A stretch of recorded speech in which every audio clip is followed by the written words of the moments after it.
How would you describe Testament's music to somebody? Like, there's a lot of new generation of thrash metal fans coming out. How would you describe Testament to them? Well, there's different styles of thrash and metal these days.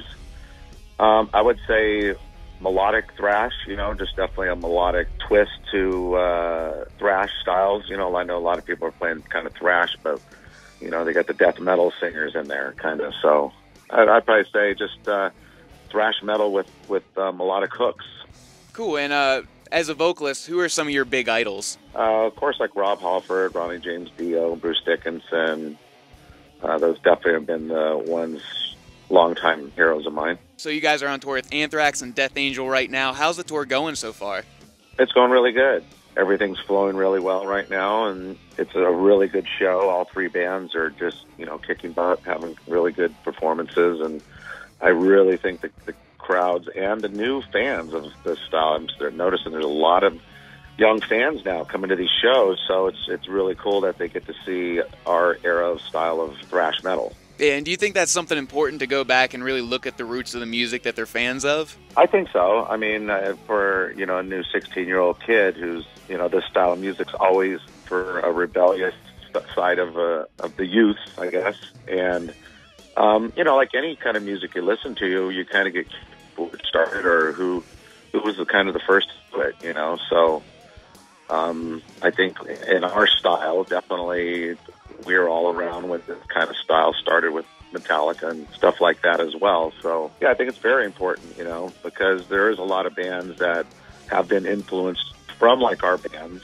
over the years. And, a lot of kids don't really know the history of it.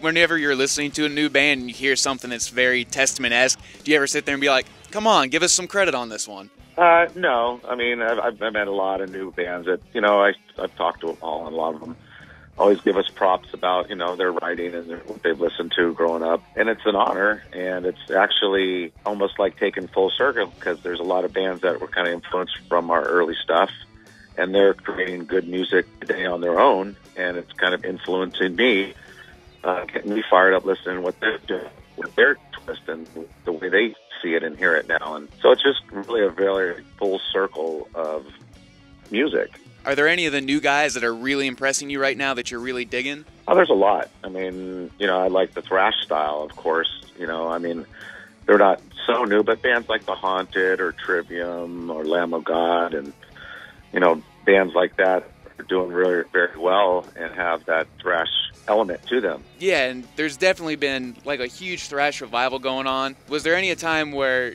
you thought metal wasn't doing quite so well, and with this thrash subgenre, kids didn't really know it for a couple years, and now it's reviving? Well, in the early 90s, when we were coming up in the early 90s, metal was thriving. In the end of the 80s, right in 1990, there was like a lot of radio stations that were playing thrash metal music. I mean, a lot. And overnight, when Pearl Jam, Soundgarden, those bands, Nirvana hit the street, a lot of the climate changed just as far as the industry goes.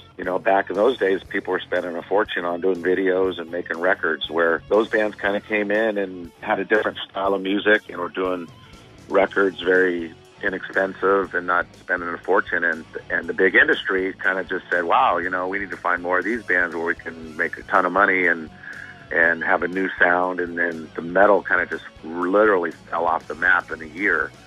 Radio stations, there was probably over 200 stations across the country playing metal, dropped down to about 30 stations, and it just got smaller and smaller. And so bands like us that had music playing on the radio and stuff, literally within a year was just kind of gone. So, that was probably the hardest time, and I think Testament really did stick it out through all of that, because we kind of, instead of doing what a lot of bands did, is jumped on the bandwagon. We kind of just did what we did and said, you know what, this is just, we're just going to keep doing what we do and stick that out. And that's what we did. And, and 20 years later, here we are, still here playing our style of music, and it's actually coming full circle again. And I think metal's probably at its healthiest now, especially with Sirius Radio, games like Rock Band or Guitar Hero and all that stuff. There's a new younger generation getting turned on to this style.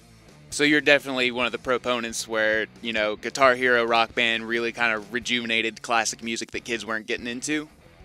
I wouldn't say rejuvenated, but it wasn't such a taboo, where people are like, metal didn't get its chance, I guess. But now every young kid that you see that has, a friend that has rock band or something like that, they're playing Souls of Black or More Than Meets the Eye, one of our old songs. That was like, wow, it's not often you meet a 6-year-old kid who knows your songs for this style of music. So it was kind of like, wow, that just said something to me that, wow, it's really taken a different change. And again, there's people that companies are all grown up now and have real jobs and are playing and bringing in that style of stuff that they enjoyed and grew up on. I watch TV commercials and I see Judas Priest and Van Halen songs on TV for commercials, and it's like, wow, you never thought 20 years ago that you'd ever hear that, Ozzy Osbourne on a Ford commercial or something, it's like, so you never thought that would happen, but it is much more acceptable now. Definitely. And, there's a big metal revival, and especially with these big four, the thrash thing is getting really big. And I remember reading an interview with Kerry King saying, I'm really not comfortable with the big four moniker, maybe early 80s where it was mainly the four of us people knew. But he said there's a lot of other bands that have contributed to the thrash scene that need to be known, Testament being one of the names he dropped. How do you feel about that? Yeah, the big four just coming up with that title. That's a huge title, the Big Four. What does that mean? The four biggest bands back in that time, or which rightfully so in the 80s. Those four bands were definitely the biggest, popular, doing great business. And there is a lot of bands that followed after that were great bands, but like for us, for example, we felt like we were kind of just a little bit late on that, just because, like I said, the 90s, everything kind of fell apart and the bottom dropped out. So, we were right on the tail end of, selling millions of records, in that generation and everything. And it was like a lot of bands basically starting over again almost. And then now you look at it, there's not a lot of bands that sell millions of records, those bands that were selling millions. They're far from selling millions now, It's just a different mindset, especially with the internet. People just downloading songs at a time instead of records, Yeah, and as far as the music sharing thing going, compared to in the 80s, it was the tape trading system, right? Exactly. That's how we got started, Testament. We were Legacy, and they were doing the tape trading stuff over in Europe, and that's how our very first demo got a lot of hype, and we sold a lot of demos, cassettes, and that's how the band got recognized and signed, and just from the tape trading. Yeah. So do you think it's almost the same sort of thing, or do you think since the internet makes it so accessible, it may be too bad? Well, it's good. People can look at it both ways. I look at it as that, there's kids, unfortunate, that don't get the records in some countries, or the music, or bands don't go play there, but you can still enjoy it on the internet and be a part of it. And I think it's making you more of a global thing instead of reliant on the market and somebody to sell your records somewhere. Everybody has a website or, or emails or friends everywhere around the world now just due to the internet. So word and music travels much quicker now. And I think that is probably what helped out, just more of the thrash movement as well, just having that access. Yeah, and like compared to what metal or music meant to you in general, you guys have been around for 20 plus years now. Is it still the same? Have motivations and influence changed? Does metal still mean the same to you? Oh, totally. I think we've haven't really changed much, and especially since 2005 when we actually got the original band back together. It was a whole different thing for us, because for us it was exciting to have the guys back. It feels like we're getting a second opportunity to, in a sense, finish what we started, together, and playing the old songs, because we've had some great drummers, bass players, and everybody filling in for those guys, but it was never quite the same. So having the original guys back, it meant a lot more to us, and it felt a lot better, and it felt right, and it felt like a team again. Ever since then, it really has felt like a second chance at doing this. And I think we're playing better, and we're more confident in what we're playing, where it's not so much a competition no more. It's more of celebrating what we've done and accomplished and what we've created 20-some-odd years ago. So it's special for us right now, and I think we're kind of focused on that. Okay, cool. So those lineup changes really kind of helped make the band come back together, and you feel like it's a lot stronger now because of that? It's way stronger. It's like I said, it feels like the team's back together. You know, it's like with the confidence in our performance and playing and our song selections during the shows and writing the records. It just feels so much comfortable, and we feel more confident, I guess, knowing that everybody's doing their part and they know it well. So is that part of what makes you keep playing metal to this day, or is there a lot more to it than just that? Yeah, I mean, and there's a lot more to it. I mean, it keeps us playing metal, but, you know, I would have to say that, you know, the new record that we're writing, you don't just have to be a metal fan to enjoy the record that we're going to be putting out next year.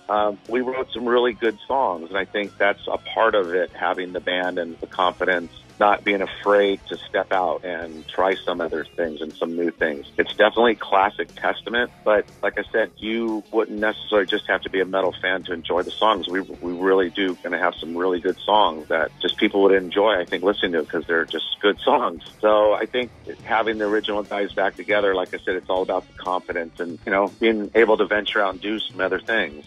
So you would definitely, when people say thrash metal is kind of a limiting genre, you don't totally disagree with that? There's still so much more you can do with that particular genre of metal?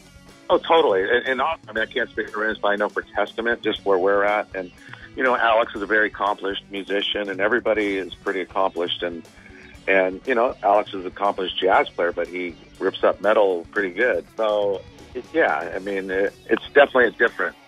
Two worlds where before it was like survival. Now it's not survival. It's just kind of embracing it, I guess, you know, and just enjoying it. Cool. And a little off topic here. Is there any like musical guilty pleasures that's not metal for Testament?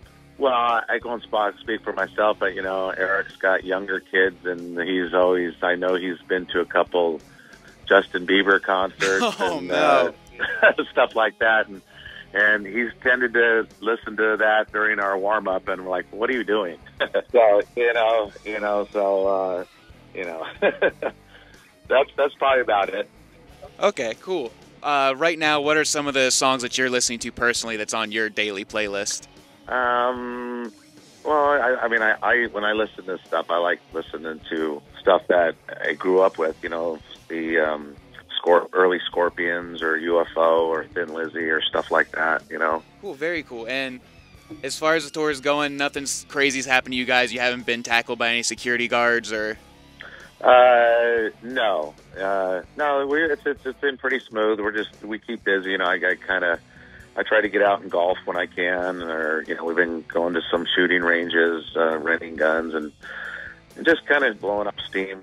Nice. You don't let the anxiety of the road and travel get to you? Yeah. Cool. And as far as the show's going, what can fans expect to hear at this show? Well, we have we play anything from the first record up to the current, so we try to cover all the eras of our band. So you know, and it's 65 minutes, so it's not like you get to play a lot of songs. So it's tough to kind of pick what we're doing, but we kind of tried to pick like 2 songs off of each record and cover them. Very cool. So if you're new to the Testament world, going to this show, you're going to get a good overview of your entire career. Totally. All the way from the early thrash to the more modern stuff we're doing. Awesome. Good to hear. Thank you so much for the time. Yeah, you're welcome.